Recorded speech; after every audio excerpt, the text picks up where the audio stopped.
Ngibona ababukeli siyanibingelela ngolunye usuku olulandelayo. Siyabonga nje ukuthi nisilandele njalo niqhubeke futhi nisisupport. I-support yenu isho likhulu kithi. Siyabonga nje kakhulu, siyabonga siqedi. Namhlanje babukeli nginiphathele i-story esokuthi sibonisane kunezinto ezenzeka la emhlabeni esingazazi ukuthi zinobungozi.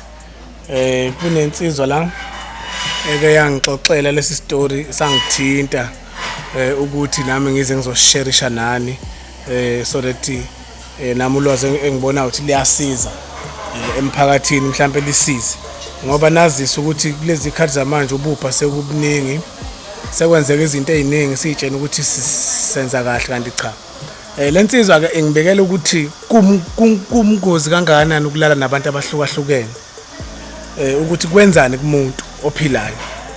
Ungabe umuntu wesilisa, ngabe umuntu wesifazane, kodwa ukulala nabantu abahlukahlukene uthi kubungozi kanjani. Uyayibeka ke lo mfo indaba uthi ukulala nabantu abahlukene uthi mina ezukhulanwa kaMthetho ngihamba nezinto zami. Nomunye ngonjalo uhamba nezinto zakhe ngokuhlukana kwazo. Okay ke ngimbuze mina manje lokho kuhlangana naphi ukuthi ulala nabantu abahlukene. Kungena naphi pho ukuthi ubungozi kuphi ubungozi phela niso nivumelene nomuntu niyakhumulana nje ningene endlini nenze into eniyenzayo iqhubeke nithandana kubungozi ngani ke pho. Okay uthi lo mfo ke ngilinde la ngempela ngizwe indlebe. Okay lo mfo uthi uma mina ngifika ngithola intombazana angiyazi intombazana ngithi ngiyafika iyangitshela igama layo iyangitshela nesibongo nami ngiyayitshela igama lami ngiyayitshela nesibongo ngifika ngilala nayo mhlambe sithandana size sifike ukuthi ngilale nayo. So uthi mangilala nayo uthi ngalesikhathi mawulayele kunalento leyenzakalayo ephathene nokujuluka njengoba nazi ukuthi emzimbeni womuntu umzimba uyaphefumula wokubona ukuthi uma kushisa uphuza amanzi ubone ujuluka kakhulu okusho ukuthi umzimba uyaphefumula ngempela lokho ngiyakwazi nami ngimfakazelile kuloko.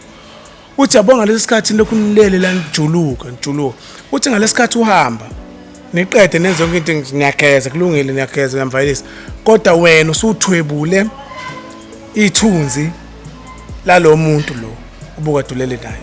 Shuthi umuntu wesilisa umuntu wesifazane kuyasifaka sonke.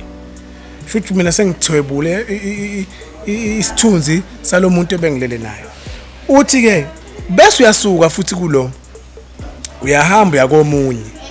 Uthi uhamba nesithunzi sikalo ufika uza naso kulo wesibili. Kulo wesibili ngesikhathi lezi ithunzi iphinda futhi zihlangana ziba u2 3 nesakho. Uthi lento le iyo lento le uthi lezi ithunzi zonke mase ihlezi vuza uthi mase ihlezi kuwena uthi zenza izinto ezihlukene kusekudepend ukuthi idlozi lakho liqine kangakanani.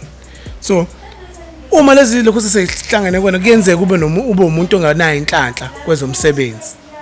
Kuyenzeka ungabi nayo inhlanhla kweze relationship yakho. Mhlawumbe nomuntu sebathe uthandana nomuntu akwenzeki. Kukhona ukuthandana nomuntu uthi niyathandana but unplanile ukuya phambili. Kukhona ukuthandana nomuntu uthi okay niyathandana but niyeplanile ukuthi mhlawumbe ngelinye ilanga kuzoba i-man and woman.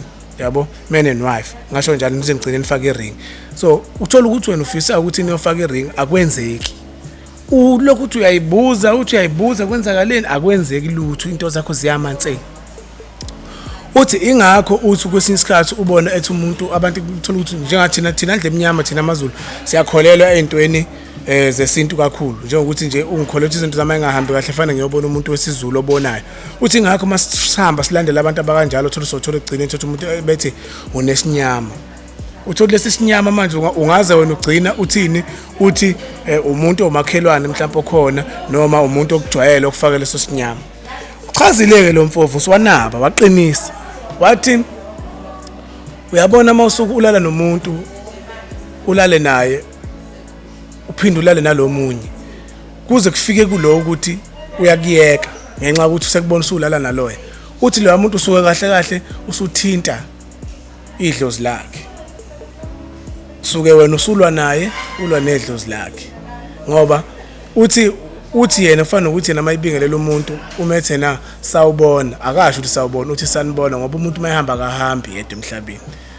ngokwenyama ungahamba wedwa kodwa ngokomoya ngeke uhambe wedwa. Kungenzeka ukuthi uma uhamba namadlozi akini ogogo bakho kuya ngokuthi mapha amadlozi ahamba nawo ngaso sonke isikhathi. So amadlozi akini agcine engasakuvikeli mola labantu abahlukene ngoba wena njalo uhaqwaza ithunzi ezihlukahlukene. Angithi wena namhlanje yilo idlozi lakho manje ngqu kuwena hayi omunye lwasimazi uthola mhlawumbe umuntu olana kunedlozi eqinile kunelakho liyabaleke lakho idlozi ngalesi sikhathi wena usala la uphuma uhamba manje wedwa utekente kuze uthi nawokuzwe ngoba lo nto leyo ukuthi uma kade uphuma ukwenza kwezocansi uma ulonhlo balomuntu ube nokukhathala kuba khona uthi ngalesi sikhathi ukhathala ila ofala uzizwe konke ayikho into manje ekuvimbile ekuvikelile manje njengokuthi abantu bakini abangasakha abakubhekile asibabiza ngamadlozi abekho ngamanye amazwi eduze kwakho futhi wena ngamanye amazwi usuhamba wedwa uthi lapho ngisho ngathi imoto before ishayilo ngale ngaphesheya izoyiyeka lo muntu ongaligijimisa izoshaya wena uhambe emhlabeni uthi ngoba ngalesi sikhathi udonsa isithunzi sikalo uqoshe sakho lona kungenza ukuthi ulala nakanadlozi futhi idlozi lakho selithandele vele linamathele kuyena uzwa kuthiwa lo muntu ethi uyahamba kuthiwa lo muntu lo unamathelwe abantu abangasekho uma bethi babhekela abantu abangasekho abekho abantu abangasekho ngoba ithunzi sakho nohambo la nawo wonke umuntu uthi lo nto ingakho ubona abantu abawuzwangenzela isibonelo futhi okunye kwakho ngibe ngikubona angazi nina babukeli nokubuka kanjani kodwa nami ngithi ngikushare nani ukuthi imost yabantu abashintsha amantombazana noma abashintsha abantu besilisa abanye babo mina futhi ngibabonile abanye bashintshe manje sekulate ukuthi izinto zabo zenzeka ngalendlela abafuna ngayo izinto zabo most yabo zithothi zivalekile yabo and futhi uthola umuntu wakho onenhliziyo encane kwezothando ekutshela ukuthi yena kancingi nomuntu wesifazana noma ethi intombazana ngimncengi mina umuntu wesilisa yabo mawuthi yambuka lo muntu egcineni akaganile nomuntu wesilisa naye akaganiwe angisho ukuthi babukela umuntu ongaganile ngoba akakwazi ukuthi ebekezele kwezothando nami angiganile ngoba ningibona nje angigani mhlawumbe ngelanga ngizogana ngizomtshela futhi mase ngigani ngoba kuzogcina kufika sekuseduze so lo mfoma ibeka lento angifuna uqamba makhona into ongayitshena umuntu ungayiboni khona into otshena umuntu uyiboni cha yona ngathi iyakhona so uyakuveza ukuthi umuntu wesifazana ukhona uthola ukuthi ethi yena mina ngeke ngizwe ngomuntu wesilisa uthi akusayena mase sesho njalo sesho sekukhuluma lezi ithunzi lezi angithi nojwayela ukuthi ethi 1 2 edlule lokho abasithina ngokolimi lethu ama hit and run so sejwala ama hit and run so uyabona ukuthi manje mase sezohlala nawe wena nibhekane noba u2 seziyakhuluma lezi ithunzi lezi kade lokho ngoba phela imizimba yena ngesikhathi ihlangana vusi kanje ishenye into